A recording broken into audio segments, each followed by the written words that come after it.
Hi everyone, my name is Kaunain Baig. Oops, Dr.Kaunain Baig. Now it's better. Yeah. So, hi everyone, my name is Dr.Kaunain Baig and this is my first video on my YouTube channel, and this is going to be all about my FMGE December 2022 preparation strategy. So basically this exam was postponed from 4th of December 2022 to 20th January 2023. Make sure you watch this video on 2x if you don't have that much time, or you can just use it timestamps. All the best! So let's begin with the basics. FMGE is basically a biannually conducted CBT mode exam. It is conducted twice in a year in the months of June and December tentatively, but you have to keep yourself updated with the NBEMS official website. Best part about this exam is that there is no negative marking.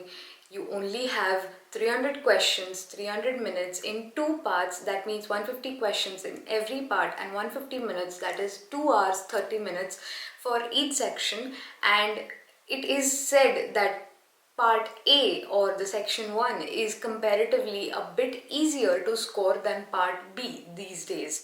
Also, the best part about this exam is that you only need 150 marks to pass from entire paper 1 and paper 2, and there is no other thing that is going to stop you from getting those marks if you just put in the hard work and believe in yourself. This section is going to be about my timeline, my approach and my resources. At the end I'll also put a summary, so if you want to skip this, feel free to skip it. So basically I graduated in the month of June 2022, before which I had completed my edition 5 Marrow main videos, and by that time Marrow had released edition 6 videos with a clinical core theme, and I was very excited about it. I had to watch it, so I overestimated myself and I thought I could cover all the videos without realizing how short span of a time I have and how much of revisions I have to put in. So it was all miscalculated and haywire, and I ended up completing around 9 or so subjects from the main videos in Marrow. From June to August I tried to do that, but it was amazing, it was helpful, it was great, but as we all know that Marrow is really vast. So by August end I was panicking because I hadn't put in the kind of strategic efforts that were necessary to pass the exam. I only had 3 months left for the D-Day and I hadn't put in the revisions, the questions. I was panicking. So by the end of August, I decided to switch to rapid revision videos in the NEET PG section of edition 6, and I completed that. And I also ordered 2 books called FMGE Solutions and KAMAAL KV. So by August end, I bought FMGE Solutions edition 6 and I started utilizing it. I actually completed a subject or 2, and by that time I realized that edition 7 was released of FMGE Solutions by Dr. Kaunain Baig. So I was again in this FOMO phase, so I had to buy the edition 7. After that, a friend of mine suggested me to buy KAMAAL KV, and I read a little bit about it.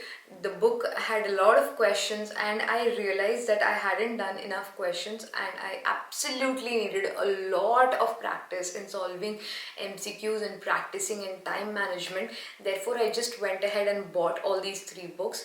I didn't know how I was going to finish. I was completing like a 500 to 600 MCQs a day on some days. On some days I was literally not even able to finish like 100, 150 MCQs, and just going through the rapid revision videos and revising that.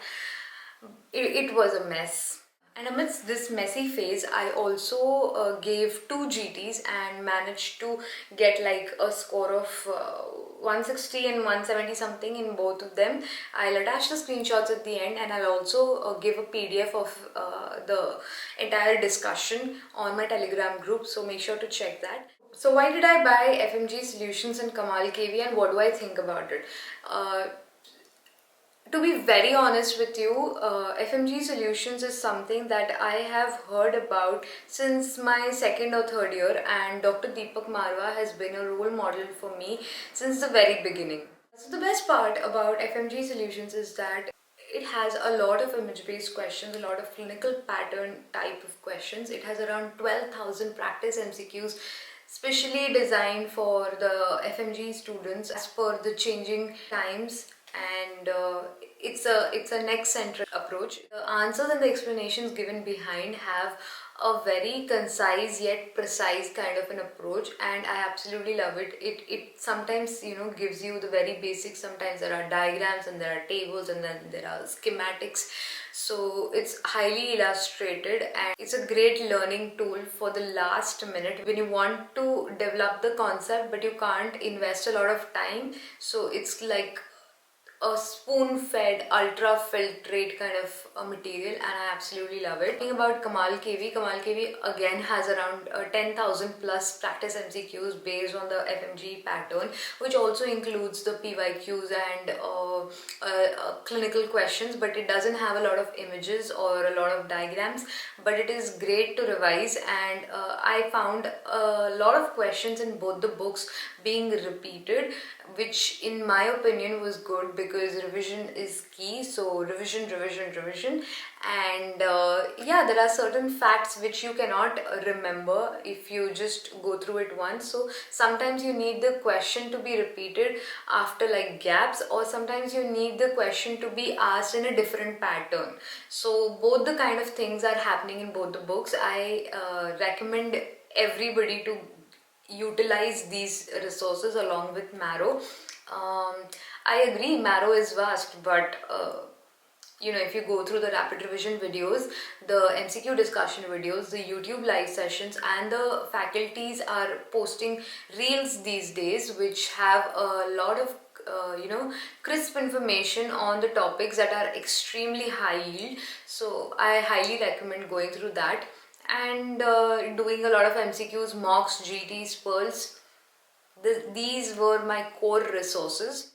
So to summarize, my approach was very simple. I relied entirely on active recall, which was based on solving a lot of MCQs and writing and learning. So whenever I went through any test and discussion videos or any video that I was watching, I was making notes. I had to make notes no matter what handwriting, no matter highlight or no highlight, no matter what color pen, no matter if I ever come back to those videos or not. But as Indian or brown households, we've been given this teaching since our childhood that लिख के पढ़ने से ज़्यादा better याद रहता है.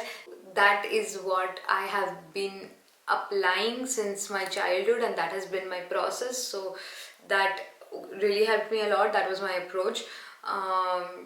Timeline was very simple from June to December, but I got an extra 44 days, so it was like essentially 7 months. My primary resource was Marrow, which I have been using since the 4th, 5th year, somewhere in between. Secondary resources were KAMAAL KV sir's book and Dr. Deepak Marwa's latest edition. Problems I faced in this journey were quite a few, but they are all interrelated. First problem was getting repeated errors. I tried to understand the concept behind it. I tried to memorize the particular table if it needed rote learning, and I just practiced it around 6 to 7 times, and that helped me reduce the errors. As humans, we tend to forget, and it's normal to forget. It's absolutely acceptable to forget facts and things that we learn, but the only thing that sets us apart from everyone else is the number of times we revisit the same data, the number of times we go through it and, you know, rectify our mistakes and work on it relentlessly no matter what. Second problem that I faced was fatigue after giving mocks. So I tried to fix my schedule as per the D-Day. I started taking mocks in the morning and take the mock earlier on a Saturday and keep Sundays for reviews. So while pacing back and forth, I used to just go through the review, and that kind of helped me stay sane and balance both of it. Another issue that I faced was a extremely poor sleep schedule. To give you an insight, I still have that issue. Basically, I couldn't resolve this. I know a lot of us are going through the same phase. I just went with the flow. I just tapped in my energy. Whenever I felt like I had energy, I used to just utilize my time to study, solve MCQs, review my mistakes, review the marks. Whenever I felt most energetic, I didn't force myself to wake up at 4 a.m. in the morning. It didn't feel natural to me. I tried a lot of times and it just didn't work for me. So I accepted myself with my flaws. Although waking up early has its own benefits, as a doctor I completely understand and realize how detrimental a poor sleep schedule can be, and I just want to assert over here that I am working on myself. I'm a work in progress, and I think changes happen when we accept ourselves, accept our flaws. This is a very important section for people who get anxious like me, looking at all the preparations that students do. Things I didn't do. Okay, so I didn't make a 20th notebook. I didn't make a wall full of sticky notes and everything, because making a 20th notebook is a good idea. Sticking a wall full of post-its and everything is definitely a good idea, but it didn't work for me. It wouldn't work for me, because whenever I would move past that wall, instead of just revising it calmly, it would rather trigger my anxiety, and I would just be dreading the D-Day, and dreading everything that could go wrong would go wrong if I would just imagine things out of anxiety. So I didn't do that.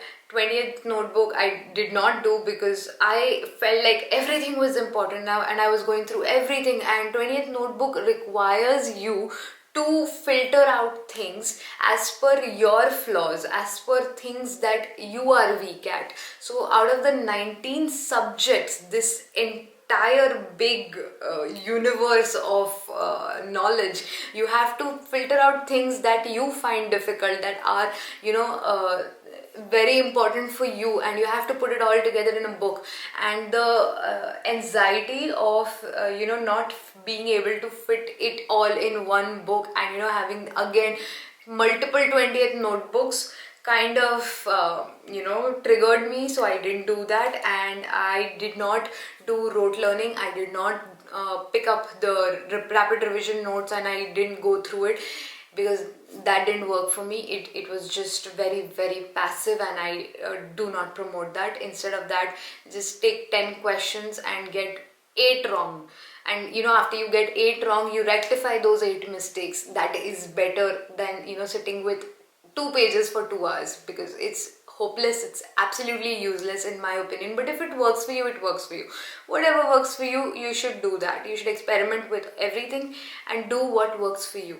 So when I mention the things that I didn't do, I must mention the things that I did do and that helped me. Because I had this small notebook where I used to write my to-do list, and my strategy used to be aim for the moon and land in the stars. So in the front half of the book, I used to write a lot of things, like 20 things, and try to finish maximum. And yeah, the time frame used to be 11 a.m. in the morning, and I used to get things done by 1 or 2, and I used to try to sleep after that. The back side of this book used to have all the things that I used to write when my brain used to be my worst enemy, and it used to be the troll, and it used to criticize me for everything. So I used to just note it down and manifest things out of it and be kind to myself. Really short, really crisp, not too much detail. Another thing that worked for me was always taking notes. As I mentioned earlier, if I'm watching a video, I would not watch it passively. I would always have a pen in my hand and a book in front of me, and I would just scribble away. The third thing that helped me was trying to mug up important facts from the marrow pearls. I would highly recommend that. And the fourth thing that worked for me was watching image-based questions on my low days and talking to strangers but peers. So you can find a lot of strangers over the internet. Like if you join our group, you can find a lot of FMGs from all over India who you don't know personally. So there is no bias. When you're talking to a stranger but a peer, there is no bias, and there are various types of people. So you just have to find the right kind of people who vibe with you, and once you vibe for life. That's my opinion. Things I wish I did. So the things I wish I did were important Pearls ka revision, like all the TNM classification and the scoring systems. And I wish I did more mnemonics, because I kind of feel like on the exam day, sometimes if you have really good mnemonics on your hand, it really helps you. So I wish I had a small book of mnemonics, or a small flashcard kind of a thing for mnemonics, just to revise it in the last week or in the last month. So that could have been helpful. And reviewing more mocks could have been helpful for me. Initially I didn't review a lot of mocks because I was fatigued, but then later on I overcame that by doing the review of the mocks the next day, that is taking a mock on a Saturday and reviewing it on a Sunday. So this is the most exciting part of the video. I'm going to give 5 suggestions for the 2023 FMGE aspirants, the June and the December one. The December one is not confirmed yet, but fingers crossed. I hope you all pass and get the best of both the worlds. Let's do this. Okay, so the first most important thing is you are going to not avoid PYQs. No matter NEET PG, INI SET, FMG, all of these 3 examinations are conducted by the same examining board. So you have to do the PYQs from all of these 3 examinations, and which also implies if there is a question asked from TNM classification of the breast cancer, you are going to consider it as a previous year topic, and you have to make a list. Yes, you have to do this on your own. You're not going to ask anybody else to do this. Make a list of all the previous year topics based on the questions. You have to be very smart over here. Make a small notebook, like a 20-page stapled copy kind of a thing, and just note down all the topics from last 5 to 10 years. At least 5 years you will get on all the apps. So make a list of all the PYQ topics and solve all the PYQ questions at least 3 times. And the PYQ topics should be committed to memory no matter what. Give mocks every week in the last 4 months. That means if you have 4 months and if each month has 4 weeks, you are going to give at least 12 mocks. 12 Sundays that continue after that Saturday, you have to review those mocks. This is the most important part of giving mocks. You have to review it. It doesn't matter if you get 150, 160, 170, 200, no matter what, but you have to review your questions, because sometimes you guess the answer and sometimes you know an answer and you mark it wrong, and you have to see which is what and what is not. I hope I'm making sense. No, you cannot skip even a single subject from all the 19 subjects. No matter how short, no matter how big, you cannot afford to miss a single subject. You have to do all the subjects. Consider this. If there are 19 buckets, it's better to fill all the buckets at least a little bit, at least 30 to 40%, than leaving buckets empty. So you have to make sure that you go through all the 19 buckets and fill it all equitably, not equally. You have to give medicine as much importance as it requires and FMT as much importance as it requires. I hope you get my point. Take really good care of your mental and physical health while preparing for the exam, and don't fall prey to stereotypes. It's very easy for me to say, I know that, but I'm saying this out of experience. I did this on my own. Yes, I did compromise a little bit on my physical and mental health, but a little bit compromise is better than a complete compromise. So try and balance it out. If you aim for the moon, you'll land up in the stars. And the last most important thing is talk. Try and express how you feel. It is important to isolate yourself during this preparation phase, but it is also equally important for you to be able to articulate your feelings. If you're feeling anxious, say that you're feeling anxious. If you're feeling excited, say that you're feeling excited. If you want to cry, just cry it out. It's absolutely normal. You are not alone in this. There are so many students who have already been through this, so many students who are in the same situation as you are, and there are so many students who are going to follow you and might have even tougher times. So just it's fine. We are humans and we are prone to mistakes, and with a little bit of revision, a little bit of push, we're gonna get there. All the best. I hope this video was helpful. This was my first video after a year almost on this new YouTube channel. If you like this video, please don't forget to subscribe and drop comments, ask me queries, and join the Telegram channel. I'll get the PDF of the entire script of this video. It is, I really wrote everything well, and yeah, I hope you pass all your exams really well. All the best once again, and see you in the next video super soon. I don't know, every time I just press the button when we start recording the video, I just forget what I have to say and I get so camera conscious. It's unreal and it's unnatural.